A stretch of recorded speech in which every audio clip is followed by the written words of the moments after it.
शाम का वक्त था। मेरा भाई हर रोज की तरह अपनी नाइट ड्यूटी पर जाने ही वाला था कि मेरी भाभी ने मुझे इशारे से अंदर बुला लिया। मैंने कहा, क्या हुआ भाभी, आप ऐसे इशारे क्यों कर रही हैं? वो मुंह पर हाथ रख कर बोली, पागल चुप करो, मुझे तुमसे कुछ बात करनी है। मैंने इशारे से ही उनकी तरफ देखा। वो भाई के जाने से पहले हमेशा ऐसा ही करती थी और 2-3 दिन से तो वो रोजाना यही करती। ये लो, ये जाकर कूड़ा बाहर फेंकाओ, ऐसा ना हो कि मुझे गस आ जाए, क्योंकि मुझे गंध से बहुत नफरत है। मैंने भाभी की तरफ हैरान होकर देखा तो भाभी, इसमें इतना छुपाने वाली क्या बात है? आप मुझे कह देती, भैया के सामने ही मैं जाकर फेंक देती। अरे नहीं पागल, तुम नहीं जानती तुम्हारा भाई कितना वहमी है। उसे लगता है कि अगर बाहर जाने से पहले पत्नी झाड़ू पोछा कर दे और कूड़े को बाहर निकाल कर फेंक दे तो ये अपशकुन होता है, उसका कोई ना कोई हादसा हो सकता है। अब जाहिर है एक अनपढ़ इंसान तो ऐसा ही सोचेगा ना।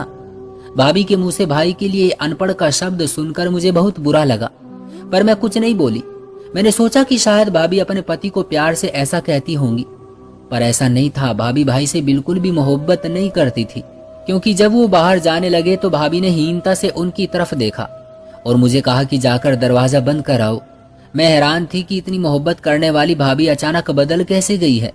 वो तो पहले भैया को दरवाजे तक छोड़ने जाती थी, जब वापस आते थे तो उनका स्वागत भी करती थी, पर अब भाभी ने ऐसे चाव करना छोड़ दिए थे। भैया के जाने के बाद भाभी अपने कमरे में चली गई। मुझे बोली कि मेरे साथ आओ। मैं भी उनके साथ चली गई। बोली कि आज तुमने कोई ड्रामा देखना है, मैं तुम्हें अपने फोन पर लगा कर दूंगी। मैंने कहा, भाभी मैं तो ड्रामा नहीं देखती, टीवी पर देखती हूँ। कहने लगी कि चलो मैं तुम्हें बाहर टीवी पर लगा कर देती हूँ। मुझे इस बात की समझ नहीं आ रही थी कि आज भाभी इतनी दयालु कैसे हो गई थी, वरना तो वो पहले ऐसा नहीं करती थी। मुझसे बस थोड़ी बहुत बात कर लिया करती थी, वरना तो ज्यादातर भाई के साथ ही बिजी रहती। पर कुछ समय से जब भाई ने घर में देर से आना शुरू कर दिया तो भाभी ने भी अपनी तवज्जो हटा ली थी।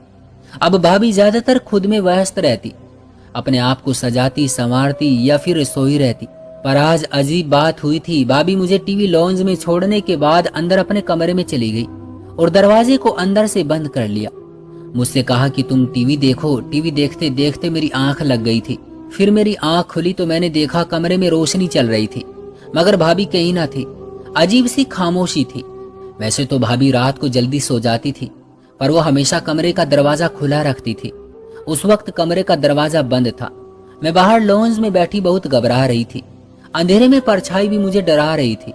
मैंने फौरन से भाभी के कमरे के दरवाजे की कुंडी बजाई। मेरी उम्र भी ज्यादा नहीं थी, मैं 15-16 साल की थी, इसलिए मुझे बहुत डर लगता था। जैसे ही दरवाजे की कुंडी खड़काई, भाभी ने खाने वाली आवाज में मुझसे पूछा, क्या है, मरने लगी हो क्या? भाभी इस तरह से बात नहीं किया करती थी, और आज तो उनकी आवाज से लग रहा था जैसे वो सोई भी नहीं है, बल्कि जाग रही है। मैंने कहा, भाभी मुझे बहुत डर लग रहा है। बोली कि तुम सो जाओ, मैं अभी आती हूँ। थोड़ी देर के बाद भाभी ने कमरे का दरवाजा खोला, मुझे अपने साथ लेटाकर बोली, चलो तुम सो जाओ।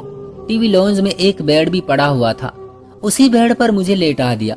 मैंने कहा, क्यों भाभी, मैं ऐसे नहीं सोऊंगी, मैंने आपके साथ सोना है। भाभी ने मुझे गुस्से से देखा और बोली, जिद नहीं करो, जितना कहा है उतना ही किया करो। मैं सोने की कोशिश करने लगी, पर मुझे नींद कहाँ आती। मुझे डर भी लग रहा था और थोड़ी देर के बाद ऐसा महसूस हुआ जैसे भाभी मेरे पास से उठकर चली गई हो। माँ को तो अक्सर खांसी रहती थी, वो दूसरे कमरे में मेरी बहन के साथ होती थी। मेरी बहन माँ का बहुत ख्याल रखती थी, पर मेरी भाभी से दोस्ती थी, इसलिए मैं हर वक्त भाभी के साथ ही चिपकी रहती। मुझे उनकी आदत सी हो गई थी। लेकिन ये क्या, आज तो भाभी मेरे पास रुकी नहीं रही थी। तकरीबन 2-3 घंटे बाद दोबारा मेरी आंख खुल गई। मैंने देखा मेरे पास भाभी नहीं थी। मुझे बहुत डर लगा। देखा तो भाभी के कमरे का दरवाजा भी बंद था। मुझे ये देखकर बहुत डर लगा था कि मैं टीवी लॉन्ज में अकेली सो रही हूँ। छत का दरवाजा भी अक्सर खुला होता था, ऐसे में अक्सर कोई छत के ऊपर से कूद कर आ जाए तो क्या हो।